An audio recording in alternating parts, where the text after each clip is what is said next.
Hello friends, welcome to my YouTube channel. मैं मुहसिबा खान और आप देख रहे हैं स्टडी स्पार्क्स। आज हम डिस्कशन करने वाले हैं समावेशी शिक्षा के बारे में, यानी कि इंक्लूसिव एजुकेशन, जिसको बोला जाता है इंग्लिश में। समावेशी शिक्षा क्या है और शिक्षा में इसका क्या योगदान रहता है, इस सब के बारे में हम यहाँ पर डिस्कशन करने वाले हैं। तो समावेशी शिक्षा क्या है? एक ऐसी शिक्षा जहाँ पर सामान्य बालकों के साथ साथ दिव्यांग बालकों को भी एक साथ कक्षा में एक साथ बैठा करके शिक्षा दी जाती है, उसे समावेशी शिक्षा कहते हैं। तो यहाँ पर आपने इसकी जो मेन डेफिनेशन अभी हमने पढ़ी कि एक ऐसी शिक्षा जहाँ पर सामान्य बालकों के साथ साथ दिव्यांग बालकों को, सामान्य बालक यानी कि जो नॉर्मल आईक्यू लेवल के बालक हैं, क्योंकि देखो हर तरह का आईक्यू लेवल होता है। सामान्य बालक आते हैं, कुछ प्रतिभाशाली में आते हैं, कुछ जड़ बुद्धि में आते हैं। तो इसी तरह सामान्य बालकों के साथ साथ दिव्यांग बालक, अब ये दिव्यांग बालक मेंटली भी आपके हो सकते हैं कि उनको कोई प्रॉब्लम हो, चलने में उनको कोई प्रॉब्लम हो, मतलब उनके पैर में अगर प्रॉब्लम हो, उनके हाथ में प्रॉब्लम हो। इसी में आप क्या आ जाएंगे, डिसलेक्सिया वाले बच्चे, जिनको पढ़ने में प्रॉब्लम हो, जिनको दिखने में प्रॉब्लम हो। तो उस तरह के सभी बच्चों को एक साथ जो शिक्षा दी जाती है, सबकी आवश्यकताओं का ध्यान रखते हुए जो शिक्षा दी जाती है, वही समावेशी शिक्षा कहलाती है, इंक्लूसिव एजुकेशन कहलाती है। तो अतः इस प्रकार भी समझ सकते हैं कि जो समावेशी शिक्षा है वो एक ऐसी शिक्षा प्रणाली है जिसमें शिक्षा का समावेशीकरण ये बताता है कि विशेष शैक्षणिक आवश्यकताओं की पूर्ति के लिए एक सामान्य छात्र और एक दिव्यांग को सामान्य शिक्षा प्राप्ति के अवसर मिलने चाहिए। इसमें एक सामान्य छात्र एक दिव्यांग छात्र के साथ विद्यालय में अधिकतर समय बिताता है। कहने का मतलब ये है कि यहाँ पर किसी भी प्रकार का भेदभाव नहीं हो रहा है। यहाँ पर हर बच्चे की नीड के अकॉर्डिंग उसको शिक्षा दी जा रही है। किसी बच्चे को देखने में प्रॉब्लम है तो उसके अकॉर्डिंग उसको शिक्षा दी जाएगी, ठीक है। जैसे कि अगर हम इसको समझने की कोशिश करें तो डिसलेक्सिया एक डिसऑर्डर है, एक विकार है जो किन बच्चों में होता है, जिन पढ़ने संबंधी विकार है, ठीक है। वो पढ़ नहीं पाते हैं ठीक से, तो उनकी आवश्यकताओं के अनुसार उनको शिक्षा देनी है। कुछ ऐसे बच्चे हैं जो श्रवण संबंधी उनको विकार हैं, ठीक है। श्रवण से मतलब कान से समझ ले आप, सुनने संबंधी उनको प्रॉब्लम है, उनको सुनने में प्रॉब्लम है, तो उनको देखने वाली चीज़ों के ज़रिए उनको पढ़ाया जाएगा। जिनको देखने में प्रॉब्लम है, जिनकी आईसाइट वीक है, वो भी इसी में आ जाएंगे। तो कहने का मतलब ये है सभी बच्चों की आवश्यकताओं को पूरा किया जा रहा है इस शिक्षा में, और इसको कहा जा रहा है समावेशी शिक्षा। तो समावेशी शिक्षा अनिवार्य रूप से एक कक्षा का मॉडल है। इस कक्षा में विशेष आवश्यकताओं वाले बच्चों को बिना विकलांग छात्रों को पढ़ाया जाता है, ठीक है। कहने का मतलब क्या है यहाँ पर कि समावेशी शिक्षा क्या है, एक अनिवार्य रूप से एक कक्षा का मॉडल है। अनिवार्य रूप से यानी कि ये चीज़ होनी ही चाहिए। इस कक्षा में विशेष आवश्यकताओं वाले छात्रों को सीखने की क्षमता के साथ बिना विकलांग छात्रों को पढ़ाया जाता है। यहाँ पर थोड़ा सा मिस हो गया है। यहाँ पर आपको ये समझना है कि सामान्य बालकों के साथ साथ विकलांग छात्रों को भी साथ में पढ़ाया जाएगा, तो वो शिक्षा समावेशी शिक्षा है। अब विकलांगों में कौन कौन आ गया? दृष्टि हानि, जैसा कि मैंने आपको बताया किसी की आईसाइट वीक है तो उसको उसकी नीड के अकॉर्डिंग जो शिक्षा दी जाएगी वो समावेशी शिक्षा दी जाएगी, क्योंकि उसी कक्षा में सामान्य बालक भी पढ़ रहा होगा और उसी कक्षा में एक दृष्टि बाधित बालक भी पढ़ रहा होगा।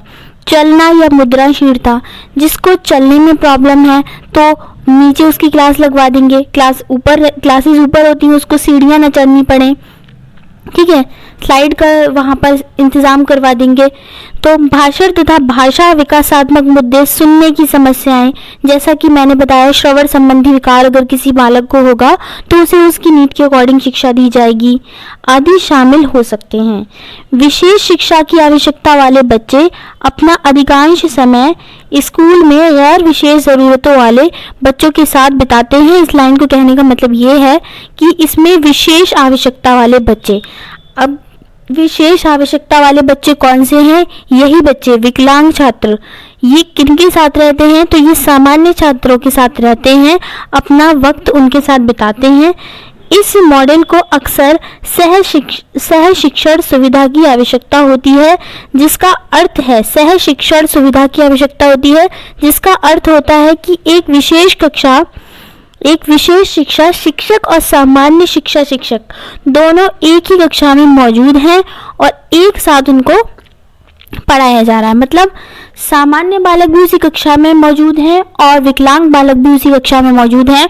उन सबको मिला जुलाकर उनकी आवश्यकताओं को ध्यान में रखते हुए अगर उनको पढ़ाया जा रहा है तो ये कहा जाएगा कि इस स्कूल में समावेशी शिक्षा है, समावेशी स्कूल है या फिर ये, ठीक है।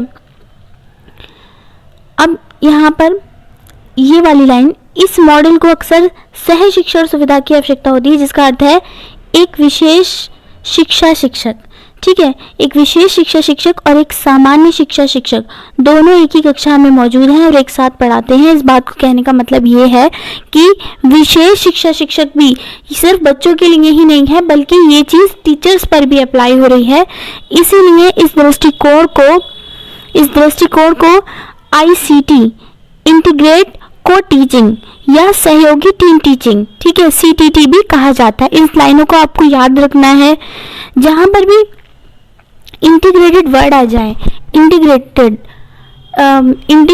इंटीग्रेशन का मतलब होता है जोड़ना, ठीक है, तो जोड़ कर पढ़ाना, मिला जुला करके पढ़ाना, वो पॉजिटिव टैग वर्ड्स रहते हैं। सहयोगी, टीम वर्ड तो बहुत ही ज़्यादा जो होता है पॉजिटिव रहता है CTET के एग्ज़ाम में। तो सहयोगी टीम टीचिंग, इंटीग्रेटेड को टीचिंग, ये सब इस दृष्टिकोण जो है साथ में मिलकर के, जिसमें भी मिला जुला करके पढ़ाया जा रहा है एक साथ बच्चों को उनकी आवश्यकता के अनुसार, तो वो समावेशी शिक्षा के अंतर्गत ही आएगा। अब यहाँ पर है कि स्वनिहित कक्षाओं के अलावा समावेशी कक्षाओं को जो सेट करता है वह ये है कि पूर्व में विशेष आवश्यकता वाले बच्चों को हल्के मध्यम विकलांग छात्रों के रूप में वर्गीकृत किया जाता है। हालांकि स्वनिहित कक्षाओं में छात्रों को महत्वपूर्ण या एकाधिक सीखने की अक्षमता माना जाता है। वास्तव में समावेश मॉडल विकलांग बच्चों के लिए विशिष्ट कक्षाओं की अस्वीकृति पर आधारित है, क्योंकि अलगाव सभी छात्रों को परेशान करता है। मतलब कहने का मतलब ये नहीं है अगर किसी बच्चे में कोई विकार है, कोई प्रॉब्लम है किसी बच्चे के साथ, वो विकलांग है, तो ये नहीं है कि उसको अलग बिठा दिया जाए, उसका सब कुछ अलग किया जा रहा हो, उसको एक अलग टीचर प्रोवाइड किया जाए। उसको भी उन्हीं सामान्य बच्चों के साथ मिला जुला करके पढ़ाना है, क्योंकि जो अलगाव होता है वे सभी बच्चों के लिए परेशानी का बायस होता है, सभी बच्चों को, सभी छात्रों को परेशान करता है। तो यही बात यहाँ पर बताई गई है। समावेशी शिक्षा, तो समावेशी शिक्षा एक शिक्षा प्रणाली है। इसके अनुसार एक सामान्य छात्र और एक विशेष छात्र को समान शिक्षा प्राप्ति के अधिकार भी है और अवसर भी मिले। सभी बच्चों को शिक्षा का अधिकार है, ये बात हमें पता है, चाहे वो सामान्य हो, चाहे वो विकलांग हो या दिव्यांग हो।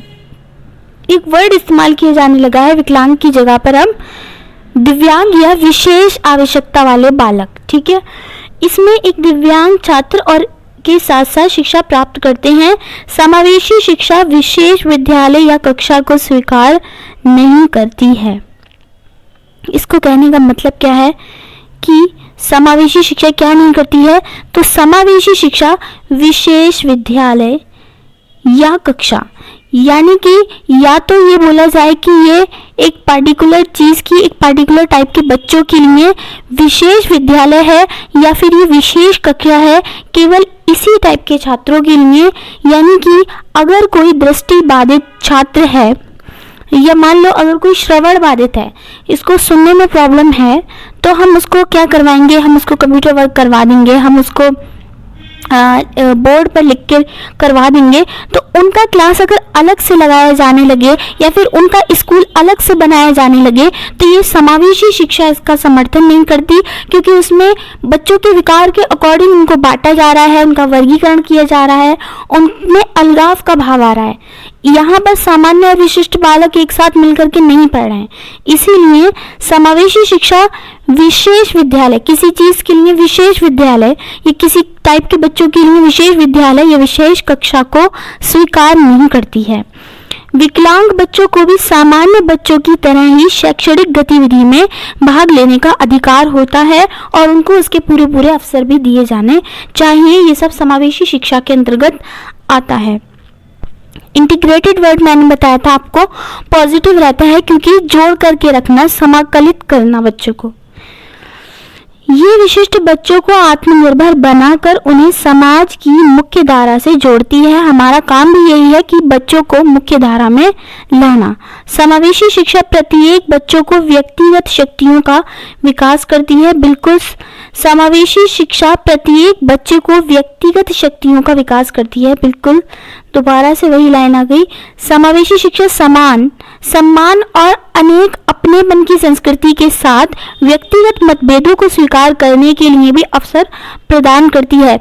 अब ये जो व्यक्तिगत मतभेद है, यानी कि इंडिविजुअल डिफरेंसेस, जो कि संस्कृति के साथ साथ मिले हुए हैं या फिर जेनेटिक है, हेरिडिटी से, आनुवांशिकता से मिले हुए हैं, क्योंकि प्रत्येक व्यक्ति अलग अलग होता है, उसमें इंडिविजुअल डिफरेंसेस पाए जाते हैं, तो उनको भी एक्सेप्ट करती है सबके लिए। समावेशी शिक्षा का मतलब ये समझ लीजिए आप, सबके लिए है शिक्षा, सबको शिक्षा दी जा रही है उस स्कूल में, उस कक्षा में जहाँ पर समावेशी शिक्षा है।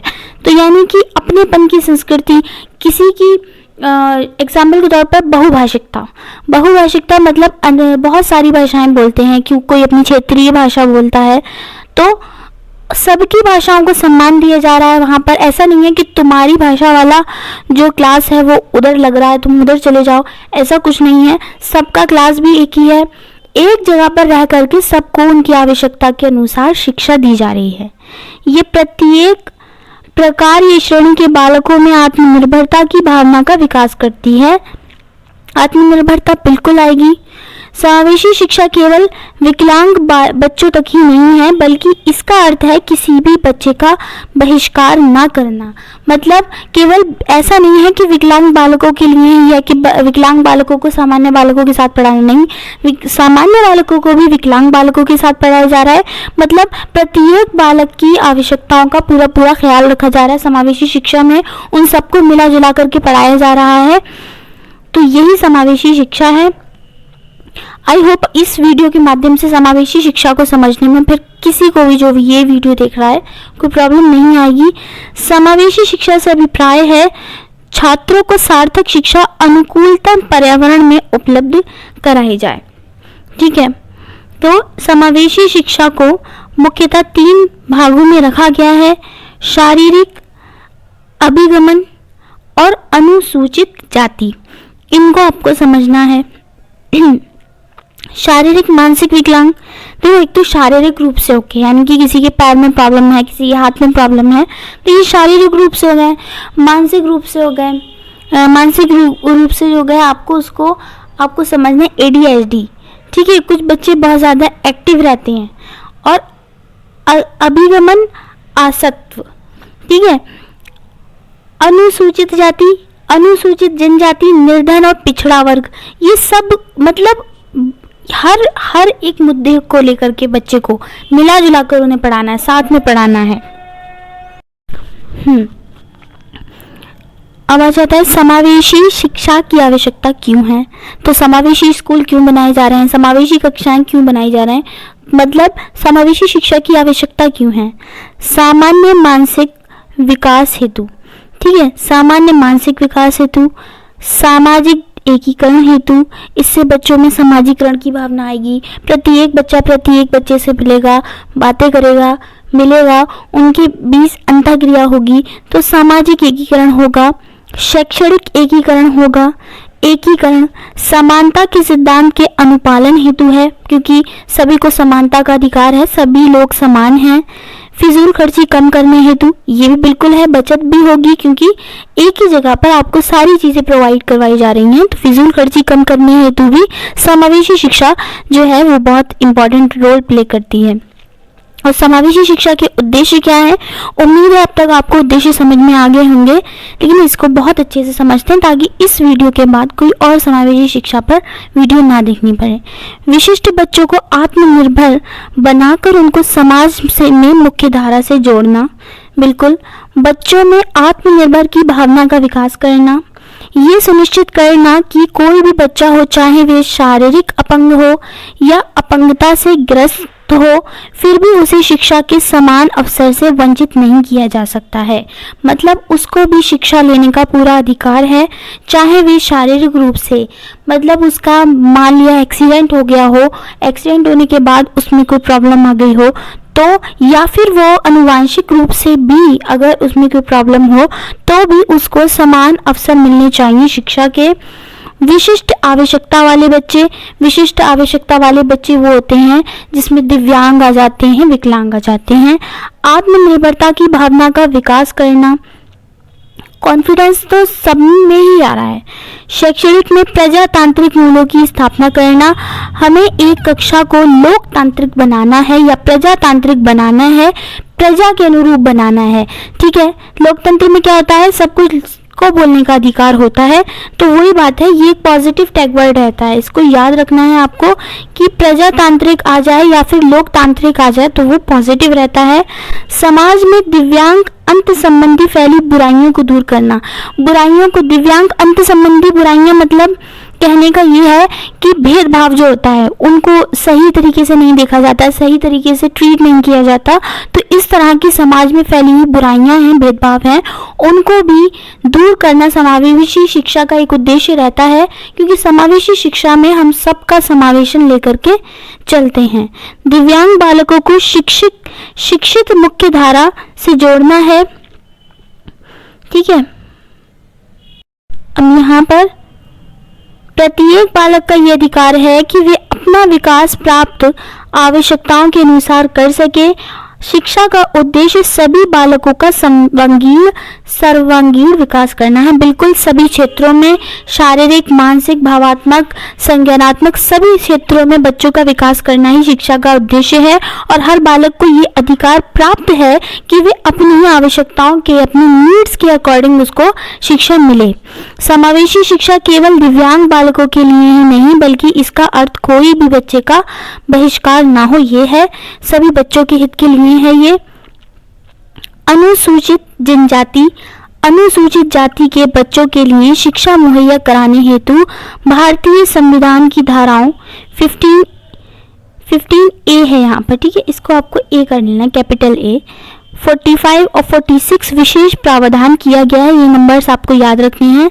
विशिष्ट आवश्यकता वाले बच्चे की श्रेणी में शारीरिक रूप से अक्षम, प्रतिभाशाली, सृजनात्मक, मंद बुद्धि, शैक्षणिक रूप से श्रेष्ठ एवं पिछड़े बाल अपराधी, समझ, संवेग, स्थित, आयुक्त आदि प्रकार के बच्चे सम्मिलित होते हैं। जैसा कि आप समझ सकते हैं, गरीब बालक भी इसमें शामिल हैं, इसमें मंद बुद्धि भी शामिल है, इसमें सृजनात्मक भी यानी क्रिएटिव भी बच्चे शामिल हैं, इसमें प्रतिभाशाली भी, इसमें सामान्य भी, दिव्यांग भी, विकलांग भी, सभी प्रकार के बच्चों को मिला जुला करके जो शिक्षा दी जाती है वो समावेशी शिक्षा कहलाती है। अब आ जाएगा यहाँ पर मानसिक शारीरिक रूप से अक्षम बच्चों को 4 वर्गों में बांटा गया है। कौन से बच्चों को? मानसिक शारीरिक रूप से, ठीक है, मानसिक शारीरिक रूप से। पहला रहता है दृष्टि बाधित, देखने में जिनको प्रॉब्लम है, श्रवण बाधित, जिनको सुनने में प्रॉब्लम है, वाक दोष यानी कि जिनको बोलने में प्रॉब्लम है, अस्थि बाधित यानी कि इनको शरीर के किसी अस्थि, किसी मसल्स में प्रॉब्लम है, या जिनके पैर में पोलियो है, वो सब अस्थि बाधित में आ जाएंगे। दृष्टि बाधित, देखने में प्रॉब्लम, श्रवण बाधित हो जाएगा आपका, सुनने में प्रॉब्लम, वाक दोष आ जाएगा, जिनको बोलने में प्रॉब्लम हो रही है। समावेशी शिक्षा की प्रक्रिया है, कुछ प्रक्रिया भी है इसकी। सामान्यीकरण है, सामान्यीकरण मतलब प्रत्येक बच्चा समान है। संस्था रहित शिक्षा है, शिक्षा की मुख्य धारा है और समावेश है, इंटीग्रेटेड शिक्षा इसमें दी जा रही है। समावेशी शिक्षा से संबंधित महत्वपूर्ण वन लाइनर इस प्रकार हैं। अब ये वन लाइनर क्या है इनको भी देख लीजिए आप। वैसे तो यहाँ से क्वेश्चन इतना कुछ खास नहीं आता, लेकिन हो सकता है कुछ इंपॉर्टेंट मिल जाए। दो व्यक्तियों का संपर्क जिसमें एक व्यक्ति को किसी प्रकार की सहायता दी जाती है परामर्श कहलाता है। दो व्यक्तियों का संपर्क है, ठीक है, जिसमें एक व्यक्ति को किसी प्रकार की सहायता दी जाती है, वो परामर्श कहलाता है। पिछड़े बच्चों की बुद्धि लब्धि कितनी होती है? तो जो पिछड़े बालक होते हैं उनकी 85 से कम आईक्यू लेवल होता है, यानी कि बुद्धि लब्धि उनकी 85 से कम होती है। वर्तमान में निःशक्त बच्चों को शिक्षा को क्या कहते हैं? समावेशी शिक्षा कहते हैं।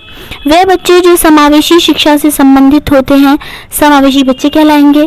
टर्मन के अनुसार, प्रोफेसर टर्मन के अनुसार प्रतिभाशाली बच्चों की बुद्धि लब्धि कितनी होनी चाहिए? तो 140 से अधिक जिनका आईक्यू लेवल होता है वो प्रतिभाशाली बच्चों में आ जाता है। सामान्य बच्चे तथा विशिष्ट आवश्यकता वाले बच्चे दोनों की बुद्धि लब्धि 90 से 110 होती है। 90 से 110 होती है सामान्य बालकों की और विशिष्ट बालकों की, दोनों की, विशिष्ट आवश्यकता वाले बालकों की। जबकि प्रतिभाशाली बालक जो होते हैं उनकी बुद्धि लब्धि 140 से अधिक होती है, 140 से भी ज़्यादा होती है। अब यहाँ पर आपको ये देख लेना है, ये वाला पॉइंट इंपॉर्टेंट है। बुद्धि लब्धि मापन के जन्मदाता व बुद्धि लब्धि का सूत्र किसने दिया? तो प्रोफेसर टर्मन ने दिया था। IQ level is equal to MA/CA, मानसिक आयु बटे वर्तमान आयु गुणा 100, ठीक है, मेंटल एज और करंट एज। दृष्टि बाधित बालक किसकी सहायता से पढ़ते हैं? ब्रेल लिपि की सहायता से। अब लुईस ब्रेल ने ब्रेल लिपि दी थी, आपको पता होना चाहिए कि ब्रेल लिपि का प्रतिपादक कौन था? तो ब्रेल लिपि का प्रतिपादक था लुईस ब्रेल, और वो किसके लिए थी? वो दृष्टि बाधित यानी कि आंशिक रूप से दिखने वाले लोगों के लिए, अंधे लोगों के लिए थी। उसमें क्या करते थे, उसमें जो भी हमें पढ़ना होता था उन लेटर्स पर उभार होते थे और वो स्पर्श करके उसमें पढ़ा जाता था, वो ब्रेल लिपि होती थी। तो दृष्टि बाधित बालकों के लिए होती थी। श्रवण बाधित जो सुन ना सके बालक को पढ़ने के लिए कौन सी भाषा प्रयुक्त की जाती है? तो श्रवण बाधित जो सुन ना सके अब उनके लिए तो सांकेतिक भाषा ही प्रयोग की जाती है। भाषा विकास का सिद्धांत किसके द्वारा दिया गया था? ये बहुत इंपॉर्टेंट पॉइंट है, बहुत बार क्वेश्चन CTET में और UP-TET में भी पूछा जा चुका है कि भाषा विकास का सिद्धांत किसके द्वारा दिया गया था? तो भाषा विकास का सिद्धांत चॉम्स्की के द्वारा दिया गया था। प्रगतिशील शिक्षा के प्रतिपादक जॉन डीवी हैं। सबसे पहले समावेशी स्कूल भी जॉन डीवी ने ही खोले थे। प्रगतिशील शिक्षा के प्रतिपादक जॉन डीवी हैं। निःशुल्क एवं अनिवार्य शिक्षा किस अनुच्छेद से संबंधित है? तो अनुच्छेद 21A से संबंधित है। ये आपको याद रखना है कि निःशुल्क और अनिवार्य शिक्षा अनुच्छेद 21A से संबंधित है हमारे भारतीय संविधान में। मंडलीय मनोविज्ञान केंद्र कहाँ पर स्थित है? तो जिले पर स्थित है। शारीरिक रूप से अक्षम छात्रों को सामान्यता होता है डिस्ग्राफिया होता है उनका। एक बच्चा जो 100 को वॉज तथा न्यूक्लियर को अनक्लियर में अंतर नहीं कर पाता वे ग्रस्त है डिसलेक्सियास में। इसमें उनको वर्ड्स उल्टे दिखाई देते हैं। पठन संबंधी विकार है डिसलेक्सिया। अलेक्सिया भी पढ़ने की क्षमता का विकार है। ब्रेल लिपि किन बच्चों से संबंधित है? तो अभी ऊपर भी आया था कि ब्रेल लिपि जो होती है वो दृष्टिबाधित बालकों से संबंधित है। उनको दृष्टिबाधित बालकों को ब्रेल लिपि के द्वारा सिखाया जाता है और ब्रेल लिपि की खोज की थी लुईस ब्रेल ने। अमेरिकी राष्ट्रपति का नाम बताइए जो पोलियोग्रस्त थे। तो अमेरिकी राष्ट्रपति का नाम क्या था जो पोलियोग्रस्त थे? रूजवेल्ट। ये आपको याद रखना है नाम। तो आज के लिए इतना ही रखते हैं। जितना भी इम्पोर्टेंट था वो सारा मैंने आपको यहाँ पर करवा दिया है। उम्मीद है आपको वीडियो पसंद आई होगी। वीडियो अगर आपको पसंद आई है तो प्लीज़ लाइक ज़रूर कीजिएगा, कमेंट सेक्शन में आकर के कमेंट ज़रूर कीजिएगा। चैनल पर नए हैं तो चैनल को सब्सक्राइब कीजिएगा, लाइक कीजिएगा, शेयर कीजिएगा, साथ ही में बेल आइकन को भी प्रेस कर लीजिएगा ताकि आने वाला कोई भी नया नोटिफिकेशन आप लोगों तक पहुंच सके। मिलते हैं नेक्स्ट वीडियो में, तब तक के लिए गुड बाय।